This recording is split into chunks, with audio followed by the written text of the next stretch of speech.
Welcome to Guide Guru. We hope this video helps.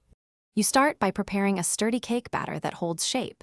Use a butter-rich vanilla or sponge base so the carved numbers stay clean. Once your oven is preheated to 175 degrees, weigh ingredients precisely. 300 g flour, 200 g sugar, 200 g butter, 3 eggs. Cream butter and sugar until light, then add eggs one at a time.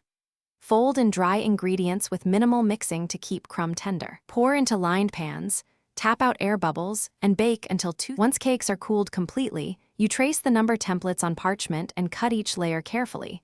This gives precise edges for a crisp 2 shape. Make a stable filling, buttercream or ganache. Apply a thin layer between layers, using about 1/4 cup per interface to avoid slippage. After stacking, apply a thin crumb coat to lock crumbs.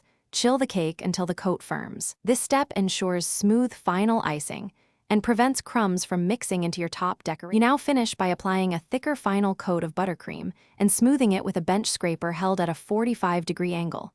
This creates sharp sides and a clean look. Once smooth, pipe borders and add decorations, sprinkles, fondant accents, or textured combing, then chill briefly to set. If the cake shifts or the edges crack, make sure to chill for 20 to 30 minutes and press on a fresh bead of frosting to mend gaps. This both stabilizes and conceals repairs. Thanks for watching.